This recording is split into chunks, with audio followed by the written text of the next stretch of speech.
Francine Diaz, hinangaan ng mga netizens, hindi raw pinabayaan ang pag-aaral kahit abala sa showbiz career. Super happy and proud nga ang mga netizens, lalong-lalo na ang mga fans ni Francine Diaz dahil sa isa na namang achievement ng actress. Maraming fans nga ng actress ang natuwa sa bagong milestone na kanyang ipinahagi.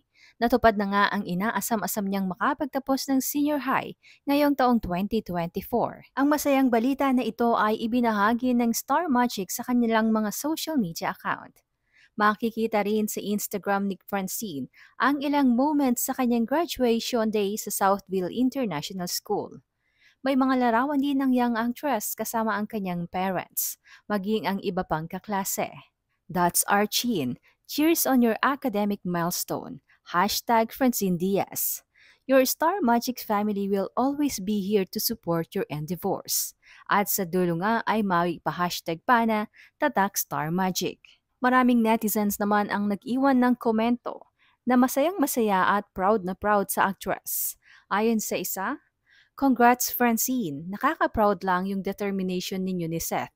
Work and study pinagsabay. Breadwinner pa ng family. Happy kami para sa inyo.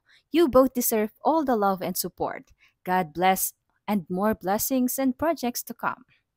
Ayon naman sa isa, "Congrats Ginny, nakaka-proud ka.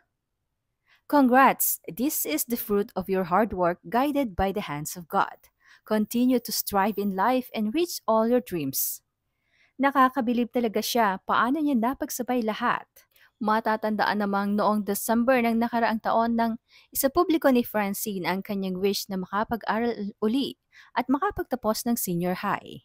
Sinabi pa nga niya na kahit super busy siya sa pagtatrabaho sa showbiz, ay super committed pa rin siya pagdating sa kanyang pag-aaral dahil pangarap daw niya talaga na makagraduate sa college. Ani Jean, "Priority ko sarili ko, career ko and school ko, importante din talaga sa akin na makagraduate ako."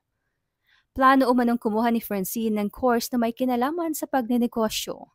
Aniya, "Ang gusto ko po mag-business management. Kasi hindi ko alam, wag naman sana kapag dumating yung panahon na hindi na ako yung tinitingala or maingay. Meron akong buhay outside showbiz." Ang praktikal na paliwanag ng actress.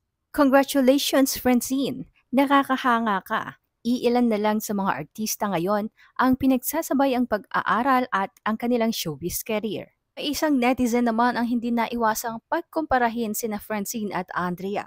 Aniya, "Buti pa si Francine, nagagawan pa ng paraan ang pag-aaral. Hindi kagaya ni Andrea, puro na lang pagtitiktok ang inaatupag."